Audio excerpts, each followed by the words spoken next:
beautiful souls. Hello my beautiful souls. I hope you all are doing really well. Okay आज की video में हम जानेंगे कि मूलांक 2 वालों के लिए 2026 कैसा रहने वाला है। ओके पहले हम जान लेते हैं मूलांक 2 वाले कैसे होते हैं। ओके 2 अंक का स्वामी चंद्रमा माना जाता है। ये अंक भावनाओं, संवेदनशीलता, सहयोग, कल्पनाशीलता और संतुलन का प्रतीक है। ओके जिन लोगों का मूलांक या भाग्यांक 2 होता है वे स्वभाव से शांत, विनम्र, सहानुभूतिशील और रिश्तों को निभाने वाले होते हैं। ओके वर्ष 2026 आपके जीवन में भावनात्मक परिपक्वता, संबंधों में स्पष्टता और अंदरूनी शक्ति के विकास का वर्ष साबित होगा। ओके ये सूर्य का साल है 2026। अब हम जान लेते हैं आपके लिए क्या क्या हम जानने वाले हैं इस वीडियो में। करियर और व्यवसाय कैसे रहने वाला है, धन और आर्थिक स्थिति कैसे रहने वाली है, प्रेम और वैवाहिक जीवन कैसा रहने वाला है, स्वास्थ्य कैसा रहने वाला है। ओके और आध्यात्मिक लेवल पे आपका व्यक्तिगत विकास कैसा रहने वाला है और हम जानेंगे इसके लिए कुछ उपाय भी। ओके तो हम शुरू करते हैं करियर और व्यवसाय से। सबसे पहला हमारा पॉइंट है करियर और व्यवसाय। 2026 में करियर के क्षेत्र में अंक 2 वालों के लिए धीमी लेकिन स्थिर प्रगति के योग हैं। ओके आप फास्ट ग्रोथ एक्सपेक्ट नहीं कर सकते हैं। आप टीम वर्क में अच्छा प्रदर्शन करेंगे और साझेदारी वालों कार्यों में सफलता मिलेगी। ओके नौकरी पेशा लोगों के लिए सहकर्मियों और वरिष्ठों के साथ संबंध में सुधार होगा। कला, संगीत, लेखन, काउंसलिंग, शिक्षण, मीडिया, एचआर, हेल्थ केयर और ब्यूटी इंडस्ट्री से जुड़े लोगों के लिए विशेष लाभ मिल सकता है। ओके वर्ष के मध्य में आपको कोई नई जिम्मेदारी या रोल मिल सकता है जो आगे चल के आपके प्रमोशन का कारण बनेगा। ओके बट आपको ध्यान क्या देना है, आपको ध्यान ये देना है कि निर्णय लेते समय भावनाओं में बहकर जल्दबाजी ना करें, आत्मविश्वास बनाए रखें और अपनी बात को क्लियर रखें। ठीक है अब हमारा दूसरा पॉइंट आता है धन और आर्थिक स्थिति कैसी रहेगी आपकी 2026 में। आय स्थिर रहेगी लेकिन खर्च भावनात्मक कारणों से बढ़ सकता है। ओके नेक्स्ट पॉइंट इस परिवारों या रिश्ते पर खर्च करने की संभावना है। निवेश आपको सोच समझ के करना है, खासकर प्रॉपर्टी या शेयर बाजार में, वरना आपका नुकसान हो सकता है। वर्ष के अंतिम महीनों में धन संचय के योग मजबूत होंगे। ओके बट आपसे ये कहा जा रहा है कि आप अपना बजट बनाकर चलें और किसी को उधार देने से बचें। अब हम आ गए हैं थर्ड पॉइंट पर, प्रेम और वैवाहिक जीवन कैसा रहेगा। अंक 2 वालों के लिए प्रेम और रिश्ते बहुत महत्वपूर्ण हो सकते हैं और 2026 इस क्षेत्र में स्पष्टता और परिपक्वता लाएगा।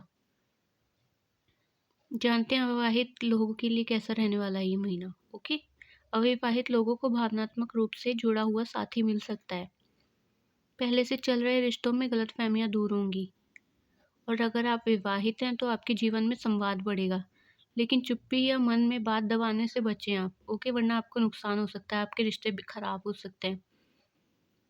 भावनात्मक उतार चढ़ाव रह सकते हैं, इसीलिए धैर्य और समझदारी बनाना ज़रूरी होगा। ओके अब हम आ जाते हैं अपने थर्ड पॉइंट पे जो कि है स्वास्थ्य। 2026 में आपका मानसिक और भावनात्मक स्वास्थ्य पर विशेष ध्यान देना होगा। तनाव, नींद की कमी, हार्मोनल असंतुलन या पाचन से जुड़ी समस्या हो सकती है। आप ध्यान कर सकते हैं, योग कर सकते हैं, संगीत और प्रकृति के साथ समय बिताना आपके लिए लाभकारी रहेगा। जितना हो सके आप पानी ज़्यादा से ज़्यादा पिएं और चंद्रमा से जुड़ी चीज़ों का संतुलित प्रयोग करें। चंद्रमा से जुड़ी हुई चीज़ें क्या होती हैं, जो दूध हो गया, चाय हो गई, दही हो गई। ओके आध्यात्मिक और व्यक्तिगत विकास कैसा रहेगा आपके लिए।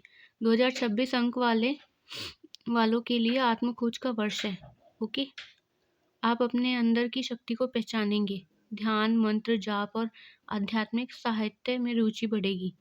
किसी महिला मार्गदर्शक या माता तुल्य व्यक्ति से मार्गदर्शन मिल सकता है। ओके अब हम इसके निष्कर्ष पे आ जाते हैं कि कंक्लूजन पे आ जाते हैं कि ये 2026 जो है वो 2 अंक वालों के लिए कैसा रहने वाला है। तो वर्ष 2026 2 अंक वालों के लिए भावनात्मक संतुलन, आत्मविश्वास और रिश्तों की मजबूती का वर्ष है। यदि आप अपनी संवेदनशीलता को कमजोरी नहीं बल्कि अपनी शक्ति बनाना चाहते हैं तो आत्मनिर्भर होकर आपको निर्णय लेने चाहिए। तो ये साल आपको मानसिक शांति और स्थायी सफलता दे सकता है। अगर आप खुद से डिसीजन नहीं लेंगे तो आपको नुकसान हो सकता है। ओके, आप चाहें तो इसे मूलांक 2 या भाग्यांक 2 के अनुसार देख सकते हैं। ओके, अब हम जान लेते हैं इसकी कुछ रेमेडीज। 2026 में 2 अंक वालों के लिए क्या क्या रेमेडीज हो सकती हैं, दैट मीन्स उपाय। ओके, सोमवार को शिव या चंद्र देव की पूजा करें। ओम सोम सोमाय नमः, मैं एक बार फिर से रिपीट कर देती हूँ। ओम सोम सोमाय नमः मंत्र का जाप करें 11 बार या 21 बार। ओके, सफ़ेद, क्रीम और हल्के नीले रंग का प्रयोग करना शुभ रहेगा। और अगर आपका काम इन सब चीज़ों से नहीं बन रहा है तो मोती धारण करने से पहले किसी विशेषज्ञ की सलाह ज़रूर ले लें आप। ओके, भावनाओं को शब्दों में व्यक्त करें, दबाकर ना रखें। आपके लिए ज़रूरी है कि आप जो भी इमोशन फ़ील कर रहे हैं, जिसके लिए भी कर रहे हैं, उस पर्सन को आप ये सब अपनी फीलिंग्स, इमोशंस शेयर करें, वरना आपको हार्टलेस भी समझा जा सकता है। ओके, ये जो 2026 है ये सूर्य का प्रतिनिधित्व करता है। ओके, जो नेतृत्व, आत्मविश्वास और नई शुरुआत का संकेत देता है। चंद्र 2 और सूर्य 1 का संगम आपको भावनाओं के साथ साथ आत्मबल सिखाएगा। ओके, 2026 में आपको अपने निर्णय में स्पष्टता लानी होगी और दूसरों पर ज़रूरत से ज़्यादा निर्भरता से बचना होगा। ना तो दूसरों पर भरोसा करें आप और ना ही दूसरों के हाथ में अपने डिसीजंस दें। Okay, okay my YouTube family, ये था मूलांक 2 वालों का भविष्य फल 2026 के लिए। प्लीज़ चैनल को लाइक, शेयर एंड सब्सक्राइब ज़रूर करें। Thank you.